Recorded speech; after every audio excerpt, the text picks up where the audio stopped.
마반야바람이 날씨가 아주 화창합니다. 먼저 저를 따라서 하시겠습니다. 내 생명 부처님, 무량공덕생명, 사성제를 바로 알고 팔정도를 실천하며 육바라밀을 실천하고 십바라밀도 실천하여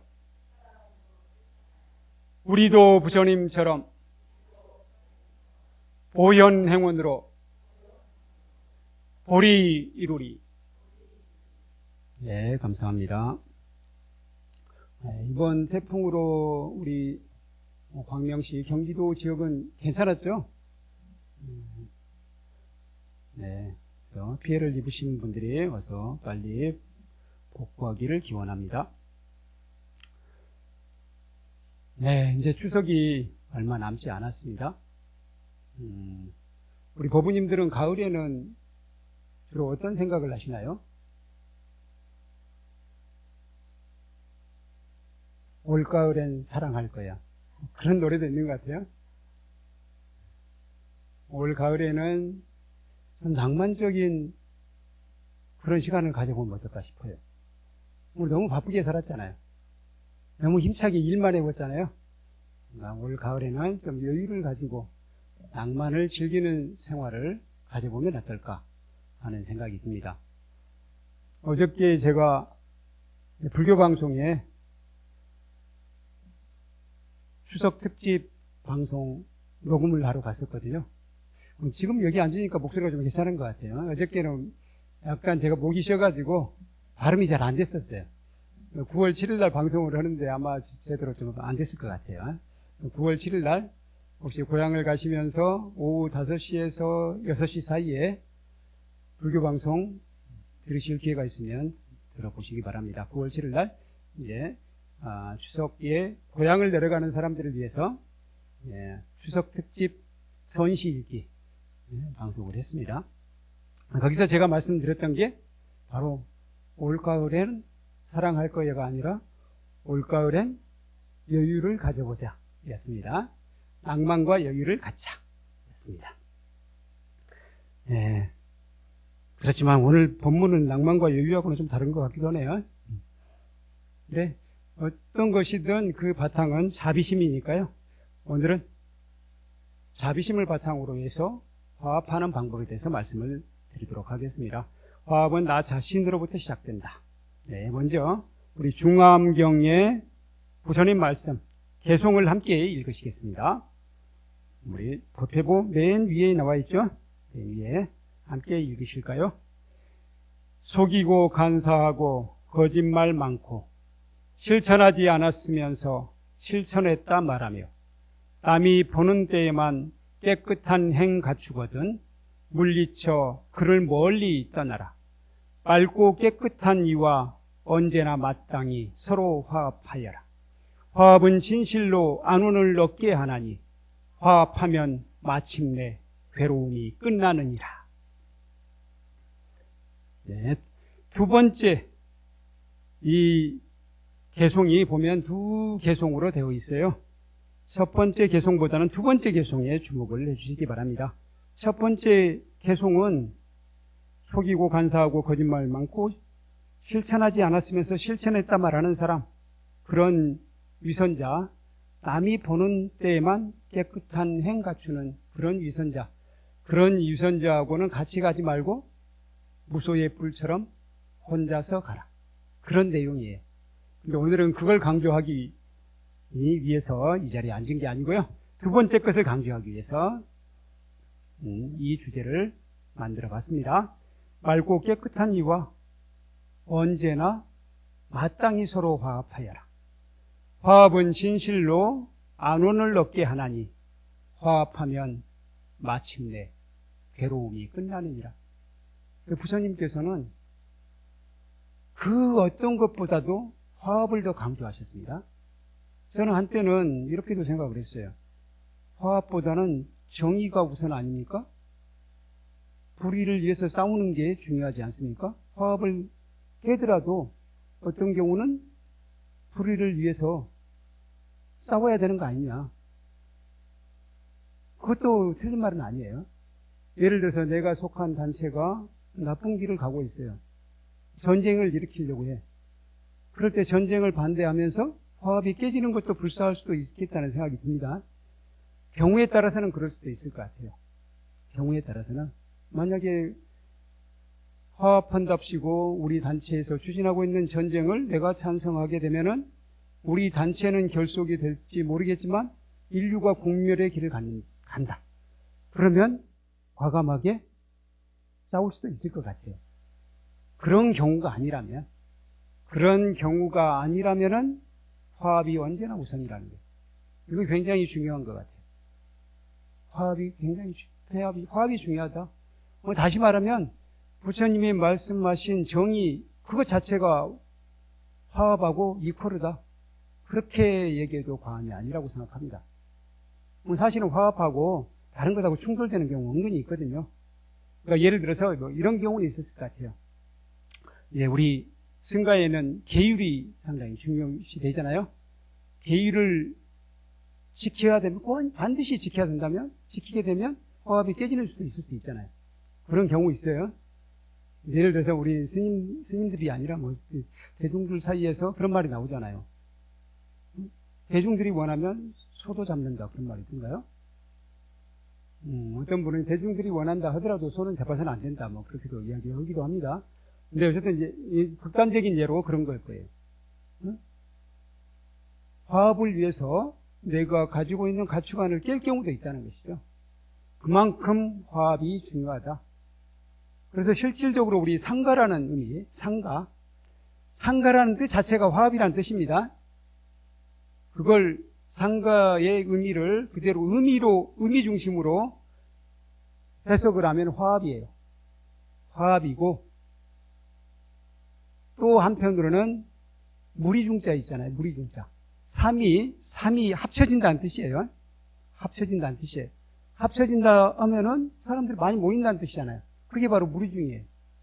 그래서 상가를 그 의미와 뜻을 합쳐서 의미와 그리고 음까지 합치면 화합승이 되고 또는 화합중이 되는 거예요. 화합중이란 말도 들어보셨고 화합승이란 말도 들어보셨죠? 바로 상가라는 말 속에 화합하라는 메시지가 아주 강력하게 들어있습니다. 그래서 그만큼 화합이 중요하다는 거예요. 우리 큰 스님께서 작년에 8월 달에 다치셔가지고 입원했다는 것은 아시는 분은 아시죠? 그러고 나서 퇴원을 하셨어요. 퇴원을 하셔서 우리 상자들이 다 모였었습니다. 모인 자리에서 큰 스님께서 이렇게 말씀을 하셨어요. 우리 법회부에도 제가 실었습니다. 그걸 그 자리에서 제가 안 잊어버리려고 그 자리에서 받아 적어놨었어요. 법회부에 한번 보실래요? 법회부 오른쪽에 보면은 오른쪽 밑에서 선시 바로 이 윗단락입니다. 주지스님께서는 저희 상자들에게 늘 화합을 강조하십니다. 작년 9월 16일 건강이 회복되지 않으신 가운데 아직 덜 회복됐지만 상당 어느 정도 괜찮아지셨으니까 이제 퇴원하셨죠. 퇴원하셔서 바로 이런 말씀을 하셨어요. 우리가 추구하는 것은 반야이다. 바로 지혜라는 거예요. 지혜를 추구하고 있잖아요. 이 지혜를 우리가 증장시키고 또 부처님께서 우리들에게 가르쳐준 지혜, 그 지혜로운 가르침을 지키기 위해서 이렇게 호흡법회도 하고 우리가 이 자리에 모였잖아요. 그러니까 우리가 지켜야 하는 것, 우리가 추구하는 것, 반야, 지혜인 건 맞습니다. 그런데 그 반야가 뭐냐? 반야를 실천적인 행위로 옮길 때는 바로 중도다 라고 말씀하셨어요. 근데 중도를 또 다른 말로 하게 되면 화합이다 이렇게도 말씀하셨어요. 중도는 가장 알맞은 행위잖아요. 알맞은 거예요. 그럼 가장 알맞은 것이 어떤 것이냐? 간단하게 말해서 저는 이거라고 생각해요. 간단하게 말해서 자신을 버리는 것. 버린다고 하면 좀 부정적으로 느껴집니까? 자신을 비우는 것. 자신을 비우는 것이에요. 자기 주장을 내려놓는 것이에요. 실제로 그렇습니다. 그러니까 팔정도의 정견이 지혜잖아요. 그리고 중도는 바로 팔정도를 지키는 거잖아요. 팔정도가 중도의 다른 이름입니다. 그럼 정견을 한번 생각해 보세요. 정견은 제가 설명해 드리기로는 사성제를 바로 아는 것, 그게 바로 정견이라고도 말씀드렸는데, 또 달리 말하면 있는 그대로 보는 것이에요. 그럼 있는 그대로 보는 것이 무슨 뜻이냐? 우리들은 있는 그대로 잘 보지 않기 때문에, 자기 생각대로 보기 때문에 그 생각을 내려놓고 보는 것이 바로 있는 그대로 보는 것이에요. 생각을 내려놓는다는 게 무슨 뜻입니까? 바로 자기를 내려놓는 것이죠. 자기 자신을 비운다는 뜻이에요. 자기 자신을 비우고 바라보는 것, 자기 자신의 입장에 갇혀서 바라보는 게 아니라 자기 자신의 입장을 떠나서 바라보는 것, 그게 바로 있는 그대로 보는 것이라는 거예요. 그런 점에서 중도예요. 그리고 그렇게 되면 자기 자신의 입장을 떠나서 바라보고 자기 자신의 입장을 떠나서 행위를 하게 되면 바로 화합하게 됩니다. 자기 자신의 입장이 강하게 들어가기 때문에 화합하지 못하는 거예요. 그런 점에서 반야는 곧 지혜로운 것은 중도이고 화합이다. 이렇게 말씀하신 거예요. 뭐 간단하게 말씀하셨지만 여기에 다 진리가 들어있습니다. 그렇기 때문에 너희들은 화합을 최우선의 가치로 삼아라. 이렇게 말씀하신 거예요. 부처님께서도 항상 강조한 것, 바로 화합하라였습니다. 화합이 굉장히 중요하다는 거고, 다시 말해서 화합이 최우선의 가치다. 이 부분을 우리는 명심해야 될 것 같아요. 우리 금강경사가 앞으로 사부대중 공동체를 만들어 나가야 되잖아요. 사실 공동체를 만들어 나가는 데 있어서 가장 큰 장애물이 뭐냐? 지금 보니까 전 세계에 은근히 공동체 운동이 많이 일어나더라고요. 공동체 운동이 성공적으로 추진되는 경우도 있지만 그렇지 않은 경우 있어요. 그렇지 않은 경우에 대부분이 아니라 100%가 화합이 깨져서 있더라고요. 그 중에서 자기 주장을 강력하게 펼치는 사람이 나오면 또 그 사람을 중심으로 해서 또 몇 사람이 동조를 하고 그러다 보면 이게 2개로 나뉘고 3개로 나뉘고 해서 결국에는 공동체가 무너지는 것이에요.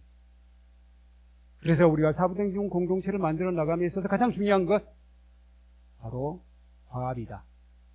이 부분은 명심해야 될 것 같아요. 그런 점에서 오늘 이 주제를 가져왔고요. 그러면 우리 경전 중에서 마치마니까야의 오신과 살라 짧은 경, 이 경전에 나온 내용을 좀 더 말씀을 드리도록 하겠습니다. 부처님께서 부처님의 아주 모범적인 제자가 굉장히 많습니다. 대표적으로는 10대 제자가 있지만 10대 제자 훨씬 많아요. 500명, 1000명, 거의 숫자를 헤아릴 수 없을 정도로 많다고 볼 수 있습니다. 그 중에서 아누르타, 난디아, 김길라 등 세 제자가 어떤 숲에 머물고 있었어요. 근데 이 세 제자가 그야말로 화합을 하고 있었어요. 그럴 때 부처님께서 이들이 살고 있는 숲으로 갔습니다. 숲으로 갔더니 세 제자가 부처님을 반갑게 맞이하면서 한 제자는 바루와 가사를 받고, 부처님께서 보시니까 가사를 들고 계셨고 바루를 들고 계셔요. 항상 바루를 들고 계십니다. 항상 본래 옛날에는 지금은 그렇게까지 지키진 않습니다만 부처님 시대에는 2가지를 반드시 가지고 다녀야 돼요. 하나는 바루, 하나는 가사예요. 그게 뭘 뜻하는 줄 아시겠죠? 가사는 의고예요. 옷이에요. 그리고 바루는 식생활을 뜻해요. 그릇을 항상 가지고 다니시는 거예요. 어디를 가든지 그 가사를 수하시고 또 공양을 하실 수 있도록 준비를 하는 겁니다. 늘 유행할 준비가 되어 있으신 거죠. 그래서 의식만 갖추면은 주는 그렇게 중요하지 않아요. 인도라는 나라가 그렇게 춥지 않기도 하고, 또 이제 부처님께서 어느 정도 전법 교화를 하신 이후에는 곳곳에 승원이 생기고 부처님께서 쉬실 수 있는 공간이 많이 생겼잖아요. 그래서 주가 그렇게 중요하지 않았어요. 두 가지가 중요했습니다. 유와 식이 중요했어요. 그러니까 가사와 바루가 중요했습니다. 그러니까 이런 전통 때문에 나중에 우리 선불교의 전통 속에서도 의발을 전수한다. 그런 말 들어보셨어요? 의발을 전수하는 전통이 생긴 겁니다. 한 제자가 가사와 바루를 받았습니다. 또 한 제자는 바닥에 깔개를 마련했어요. 깔개를 깔고 거기에 앉게 하시고요. 또 한 제자는 팔 씻을 물을 준비해 오셨어요.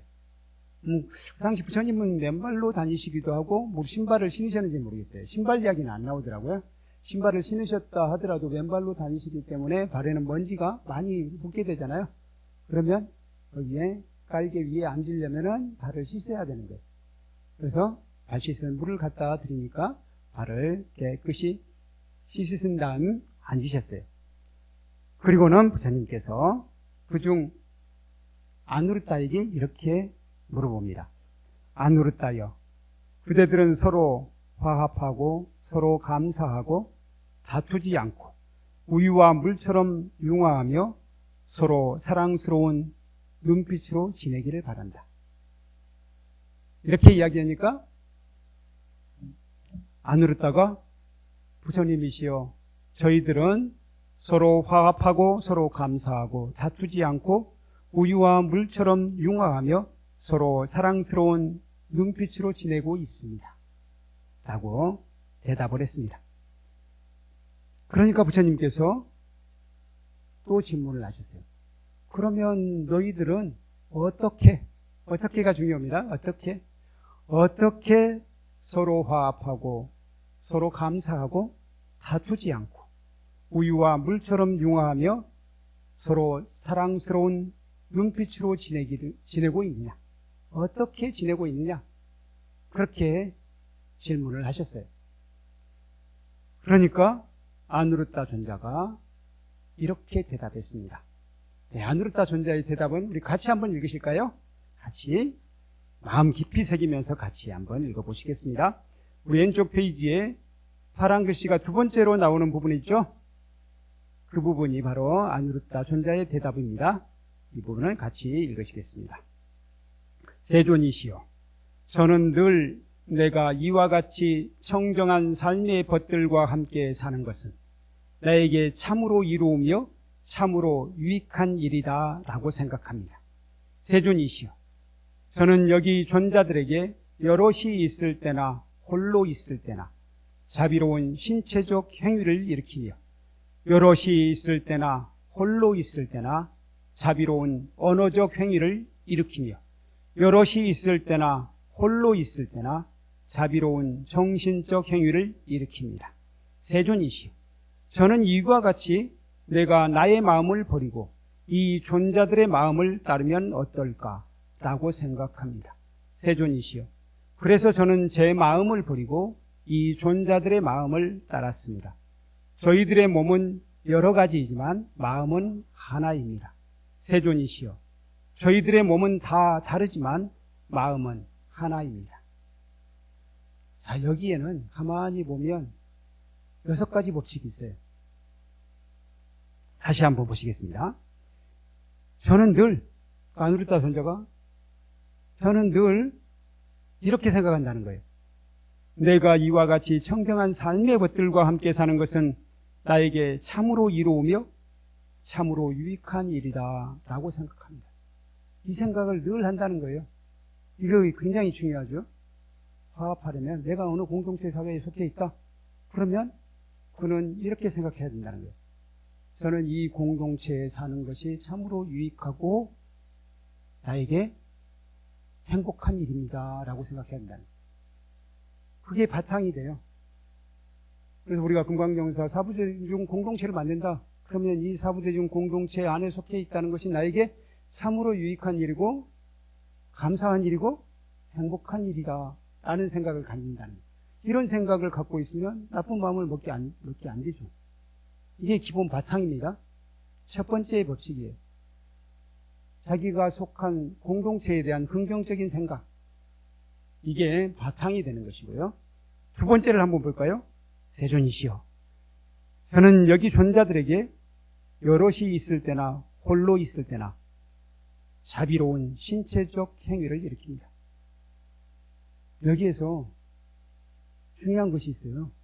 여럿이 있을 때나 홀로 있을 때나. 이거 굉장히 중요합니다. 여럿이 있을 때는 같이 있을 때죠. 같이 있을 때나 혼자 있을 때나 똑같이 자비로운 신체적 행위를 일으켜요. 자비로운 신체적 행위는 어떤 거예요? 미소를 띠는 것. 미소를 띠는 것. 또는 어쨌든 어떤 것에 대해서도 위협을 가하지 않는 것. 서로 내가 마음을 편안히 갖는 것. 마음이 편안하면은 행위도 편안하게 나오잖아요. 여럿이 있을 때나 혼자 있을 때나 마찬가지예요. 그러니까 우리가 여럿이 있을 때는 이걸 잘 지킬 수 있어요. 남이 보니까 내가 나쁜 표정 안 짓는 거예요. 미소를 짓습니다. 그런데 혼자 있을 때는 갑자기 우거지상이 그렇게 되진 않죠. 근데 그럴 수 있잖아요. 근데 안으로 따진다는 혼자 있을 때도 마찬가지라는 거예요. 혼자 있을 때도 부드러운 표정으로 있다는 거예요. 일부러 부드러운 표정을 짓지 않겠죠. 이렇게 되면은 일부러가 아니에요. 이건 거의 습관처럼 그렇게 되는 거예요. 일부러 그렇게 되면 오래 못 있어요. 저도 가끔 여기서 우리 사진을 찍다가 보면 미소를 지으세요. 미소를 지으세요. 그 말을 할 동안은 잘 미소를 지어요. 근데 사진을 찍는 사람이 이게 셔터를 빨리 안 누르고 한참 기다리고 있어요. 그러면은 갑자기 미소가 썩소로 바뀌어요. 미소 짓기 힘들잖아요. 그러니까 늘 미소를 짓는 사람은 그게 자연스러운데 그렇지 않고 일부러 지었을 때는 오래 못 간다는 거예요. 근데 안으로 따진다는 홀로 있을 때나 여럿이 있을 때는 항상 그렇다는 거예요. 아, 이거 진짜 배울 점이더라고요. 우리가 남에게뿐만 아니라 자기 혼자 있을 때도, 자기 혼자 거울을 볼 때도, 그냥 혼자 명상할 때도 언제나 부드러운 표정을 짓자. 부드러운 몸짓을 하자. 이게 바로 화합하는 법칙의 두 번째예요. 세 번째, 여럿이 있을 때나 홀로 있을 때나 자비로운 언어적 행위를 일으킨다. 여럿이 있을 때나 홀로 있을 때나 역시 말을 부드럽게 한다는 거예요. 남이 들을 때나 안 들을 때나 마찬가지래요. 이것도. 우리는 남이 들을 때는 말 부드럽게, 상대방이 혹시 기분 나쁠까봐 말 부드럽게 여기도 하잖아요. 말을 조심스럽게 해요. 그런데 남이 안 볼 때는 스트레스를 풀기 위해서 거기서는 막 욕도 하고, 애 안 보니까 뭐 욕해도 되겠지 이렇게 되잖아요. 그런데 남이 안 볼 때 그렇게 하게 되잖아요. 은연중에 나와요. 나중에. 예를 들어 술 마실 때 나와요. 아니면 화가 났을 때 나와요. 갑자기 나온다는 거예요. 그러면서 잘 가던 화합이 한순간에 깨져요. 그 사람이 평소에 그 친구가 좀 딱딱거리고 그러면 그냥 넘어가요. 그런데 평소에는 늘 부드럽다가 갑자기 좀 언성을 높이고 막 그러잖아요. 그러면 진짜 깨져버립니다. 늘 그러던 사람은, 저 사람은 그러니까 하고 내성이 생겨요. 근데 그렇지 않던 사람이 어느 순간 갑자기 화를 내거나 언성을 높이거나 말을 함부로 하거나 그러면 화합이 깨진다는 것이죠. 그걸 방지하기 위해서는 여럿이 있을 때나 홀로 있을 때나 마찬가지로 부드러운 말 해야 된다는 거예요. 그러면 부드러운 말을 하려면 부드러운 생각까지 해야 되겠네요. 세 번째 있어요. 보니까 정말 그럴듯하죠. 또 그 다음 여럿이 있을 때나 홀로 있을 때나 자비로운 정신적 행위를 일으킵니다. 어떻게 보면 이게 바탕일지도 모르겠어요. 자비로운 정신적 행위는 바로 자비로운 마음을 갖는다는 거죠. 자비로운 생각을 한다는 거예요. 자비로운 생각을 하게 돼요. 이건 다시 말하면 혹시 해보셨는지 모르겠는데요. 우리 템플스테이 보면 가끔 합니다. 자비명상 같은 거예요. 자비명상. 늘 혼자 있을 때는 자비로운 생각을 일으키는 거죠. 그래서 나를 아는 모든 사람들이 늘 행복하기를, 혹시 나에게 나쁜 감정을 갖고 있는 사람도 행복하기를, 저기 저 가는 고양이가 늘 편안하고 행복하기를, 배고프지 않기를, 이런 마음을 갖는 것이죠. 이런 마음을 갖게 되면 자연스럽게 서로 만나게 되면 갑자기 날카로운 말이 나오겠습니까? 날카로운 행동이 나오겠습니까? 늘 자비로운 정신적 행위를 일으킨다면 자연스럽게 누구를 만나든 어떤 상황이어도 부드러운 행위가 나오고 부드러운 말이 나온다는 것이죠. 자, 이게 네 번째고요. 다섯 번째. 세존이시여 저는 이와 같이 내가 나의 마음을 버리고 이 존자들의 마음을 따르면 어떨까라고 생각합니다. 이게 무슨 뜻인지 아시겠어요? 바로 자기 자신의 입장을 떠나서 상대방의 입장에 선다는 뜻이에요. 이건 잘 아시잖아요. 그런데 쉽지 않을 수 있어요. 그냥 말로는 쉬울지 모르겠지만 쉽지 않아요. 어떻게 보면 금강경의 가르침을 잘 실천하게 되면 가능해요. 금강경의 가르침이 뭡니까? 상을 갖지 않고 보살행을 하는 거잖아요. 상을 갖지 않는다는 게 뭐예요? 내 입장이 아니라 어떻게 보면 상대방의 입장 속에서 생각해 본다는 것도 이 안에 포함되어 있어요. 상대방의 입장에서 서본다는 것. 상대방의 입장에서 지금 현재 우리의 상황을 바라봐 주는 것. 이게 필요하다는 것이죠. 바로 이게 다섯 번째고요. 그리고 여섯 번째는 그냥 다섯 번째하고 똑같이 생각했다가 가만히 생각해 보니까 여섯 번째도 따로 생각해도 괜찮은 것 같아요.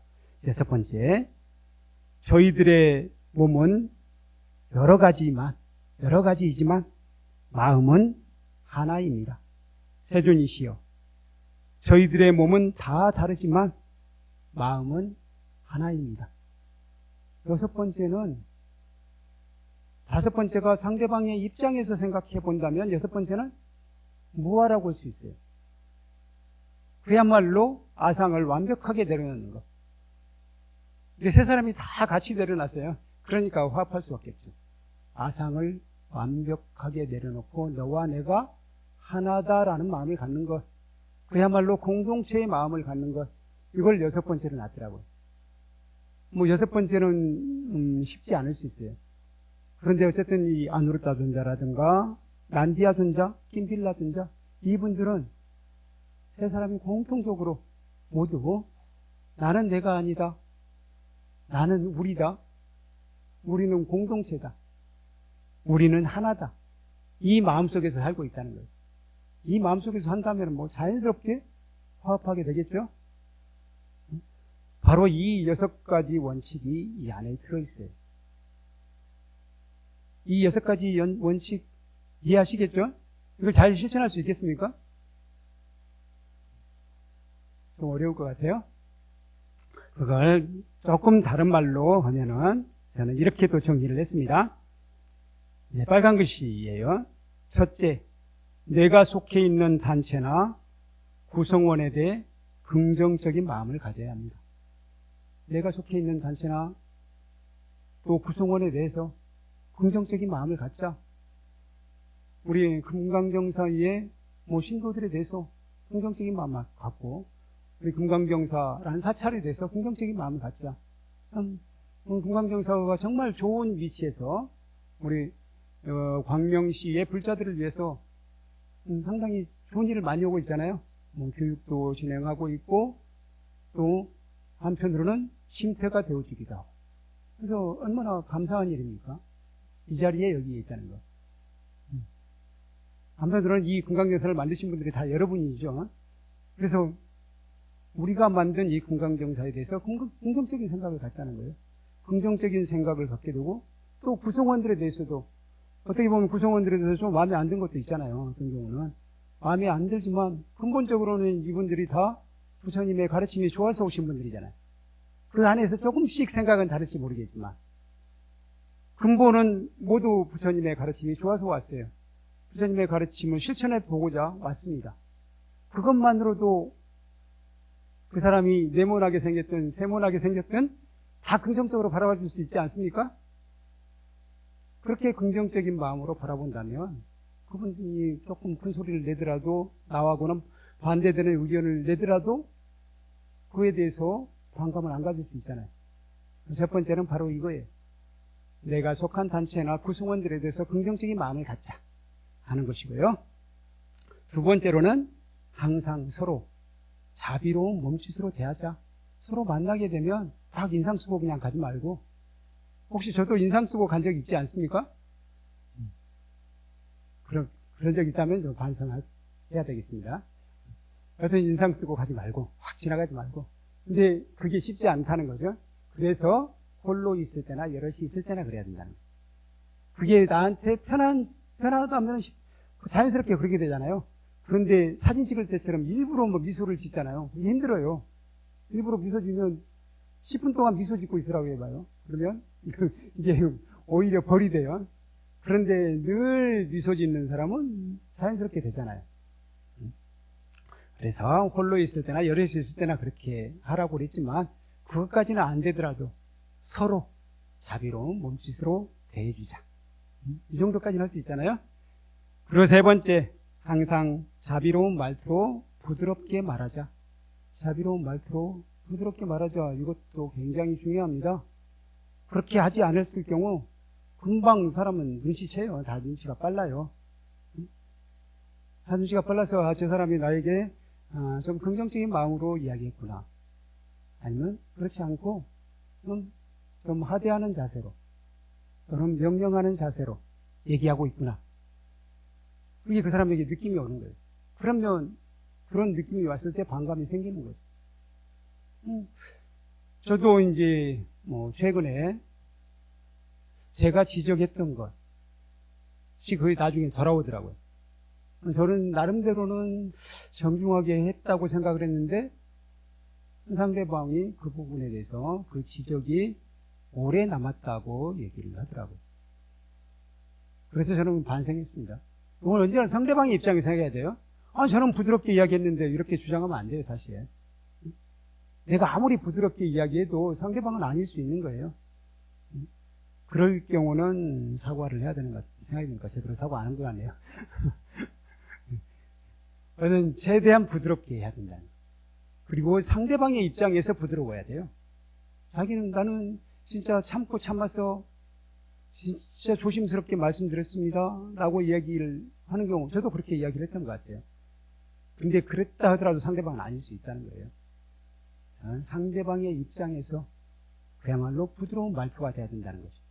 만약 상대방이 저는 그렇게 못 들었습니다 라고 한다면 얼른 사과하고 내가 그 연습이 안 돼 있구나. 여럿이 있을 때나 홀로 있을 때나 자비로운 말투를 가져야 되는데 그냥 남 앞에서만 그랬구나 라고 반성을 해봐야 됩니다. 그런 경우는 어떻게든 표가 난다는 거예요. 그래서 자비로운 말투로 부드럽게 말하는 연습을 하자. 그리고 넷째, 항상 자비로운 마음을 갖자. 자비로운 정신. 그래서 이것도 쉽지가 않아요. 그래서 자비명상을 해야 되는 거예요. 자비명상. 나는 나름대로 자비로운 마음을 가지려고 늘 노력합니다 라고 이야기하지만 실제로는 금방 화가 나요. 조금 부족한 거 있으면 화가 나요. 제일 화가 많이 날 때 언제냐면요, 사실 남들은 전혀 눈치채지 못하는 화를 내가 낼 때가 있더라고요. 뭐냐면 어떤 물건을 빨리 못 찾을 때. 학교 가서 이 교재를 가지고 강의를 해야 되는데 이상하게 그게 어딘가에 숨어 있어서 안 나와. 그래서 시간은 다 돼 가는데 못 찾을 때 화가 나요. 그럴 때 화 안 나는 사람 별로 없는 것 같아요. 그럴 때도 화나는 마음으로 써야 된다는 거예요. 화난다고 해서 빨리 찾는 거 아니에요. 그럴 때도 자비로운 마음을 유지하려면 어떻게 해야 되냐? 바로 자비명상을 해야 된다는 거예요. 약간은 의도적인 게 필요합니다. 의도적으로 자비명상을 하자. 자비명상 그렇게 어렵지 않습니다. 자비로운 마음을 가져보는 거예요. 내 주위 사람들에게 자비로운 메시지를 던져보는 거예요. 내 엄마를 생각하면서 눈짓으로 자비로움, 또 말투로도 자비로운 어머니 오래오래 사세요, 건강하게 사세요, 그런 마음을 속으로 해보는 거예요. 말로 약간 해도 돼요. 그런 식으로 연습을 하는 거, 그게 바로 자비로운 마음을 갖는 거예요. 자비 명상이 필요하다는 거예요. 약간 의도적인 게 필요합니다. 그렇게 연습하다 보면은 어떤 상황이 와도 자비로운 마음이 유지가 돼요. 그런데 자비로운 마음을 가졌다가 그래도 물건을 못 찾게 되거나 저는 갑자기 막 지나가다가 물을 엎질러 버렸어. 그럴 때도 에이? 그렇게 되잖아요. 그렇게 안 된다는 거죠. 늘 자비로운 연습을 하게 되면 바로 그렇게 자비 명상을 의도적으로 할 필요가 있다 하는 것입니다. 그리고 다섯째, 상대방의 입장에서 생각해 보죠. 그러니까 나는 부드럽게 말했다고 했고 나름대로 참다가 조심스럽게 얘기했지만 상대 입장에서는 아닐 수 있다는 거죠. 아니었다면 얼른 사과를 하고 내가 부족하구나 라고 알아차리고 고쳐나가야 된다는 거죠. 상대방의 입장에서 생각하죠. 마지막 여섯 번째, 우리는 하나다. 요건 강조하지 않겠습니다. 이 다섯 가지만 실천해도 제 생각에는 우리는 훌륭한 불자들인 것 같아요. 이 다섯 가지 한번 실천해 보시기 바랍니다. 그리고 우리 금강경사 사부대중 공동체를 만들어 나감에 있어서 바로 이 다섯 가지를 실천해야 되지 않을까 하는 생각이 듭니다. 이 다섯 가지를만 실천한다면 여섯 번째는 자연스럽게 되는 것 같아요. 여섯 번째는 자연스럽게 이 다섯 가지를 실천하면은 다들 우리 서로 함께 하는 공동체의 구성원들에게 모두 부드러운 마음을 갖게 되잖아요. 부드러운 마음을 갖게 되면 우리는 하나다라는 마음이 저절로 생기는 것이죠. 그래서 여섯 번째가 자연스럽게 실현이 된다는 것이죠. 네, 그렇게 해서 우리가 멋진 공동체를 한번 만들어 갔으면 좋겠습니다. 네, 그러면은 바로 치유여 스님의 우리 선시를 같이 한번 읽으실까요?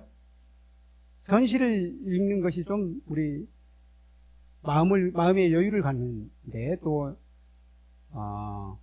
낭만적인 마음을 갖는데 좀 도움이 되지 않습니까? 그렇지 않던가요? 네, 같이 읽으실까요? 남을 헐뜯으면 남 또한 나를 헐뜯고 상대를 잊으면 상대 또한 나를 잊네. 내가 잘해주면 남 또한 내게 잘하고 상대에게 억지 부리면 상대도 억지 부리리. 이 선시는 너무 쉽네요. 굳이 설명할 필요가 없는 것 같아요. 응? 진짜 실제로 그렇잖아요. 남을 헐뜯으니까 사실 상대도 나를 헐뜯어요. 우리는 내가 헐뜯는 것은 생각 안 하고 남이 헐뜯은 것만 기분이 나쁘잖아요. 네. 내가 헐뜯는 버릇을 없애게 되면 상대가 덜 헐뜯게 된다. 근데 진실을 말하자면요, 내가 헐뜯지 않아도 헐뜯는 경우가 있어요. 그런 경우 있잖아요, 실질적으로. 부처님이 그거 많이 당하셨잖아요. 부처님은 누구도 헐뜯은 적이 없지만 부처님을 헐뜯은 사람들 많았습니다. 도고마성이라고 뭔가 높은 자리에 있는 분들은 헐뜯는 사람이 많이 생기게 돼 있어요. 제일 욕 많이 얻어먹는 사람은 대통령이잖아요, 우리나라에서. 그렇죠? 아무래도 높은 자리에 있는 사람들은 만인을 상대를 하니까 욕도 많이 얻어먹을 수밖에 없어요. 그럴 때 저 사람이 나를 헐뜯었기 때문에 내가 돌려준다, 이런 생각을 가지면 똑같아지는 거예요. 진짜 도가 높은 사람이 아니죠. 부처님께서 이렇게 말씀하셨어요. 부처님께 실제로 대놓고 욕을 하는 사람이 있었습니다. 욕을 하는 사람이 있으니까 부처님께서 이렇게 말씀을 하셨습니다. 제가 질문을 한 가지 하겠습니다. 누군가가 당신에게 선물을 가져왔습니다. 올 추석 잘 보내십시오 하고 선물을 보내왔습니다. 그런데 스스로 생각하기에 이 선물은 내가 쓸 일도 없고 받아서는 안 되겠다고 생각해서 선물을 돌려주었습니다. 그러면 그 선물은 누구 것입니까? 라고 물어봤어요. 누구 것입니까? 준 사람 것이죠. 헐뜯는 것도 마찬가지예요. 헐뜯는 것도 부처님께서 그걸 굳이 받으실 필요 없잖아요. 안 받으면 누구 것? 헐뜯는 사람 거예요. 그러니까 남이 헐뜯었다고 우리가 그에 대해서 막 같이 헐뜯거나 같이 화를 내거나 그럴 필요가 없는 거죠, 사실. 헐뜯은 사람은 그 과보를 받게 돼 있어요. 그러니까 알아서 과보가 가니까요. 내가 과보 주지 않아도 됩니다. 그래서 남을 헐뜯으면 남 또한 나를 헐뜯는다. 이 법칙만 우리가 잘 안다 해도 우리는 평화롭고 화목하고 화합하고 살게 되지 않을까. 하는 생각이 듭니다. 네, 오늘은 과로치유 선사의 어떤 이로 인해 느낀 바 있어. 아마도 이제 그렇게 헐뜯는 사람이 있었을 거예요. 그걸 보고 이렇게 이런 시를 쓰셨던 것 같아요. 이 시를 본받아서 우리도 남을 헐뜯는 버릇, 이 버릇 한 가지만이라도 버려야 되겠습니다. 네, 그러면 마지막에 늘 하는 거 있죠? 우리가 호법법회인 만큼 부처님 법을 지키자는 마음으로 저를 따라가시기 바랍니다. 내 생명 부처님, 무량공덕 생명, 사성제를 바로 알고 팔정도를 실천하며 육바라밀을 실천하고 십바라밀도 실천하여 우리도 부처님처럼 보현행원으로 보리 이루리. 네, 마반야바라밀 감사합니다.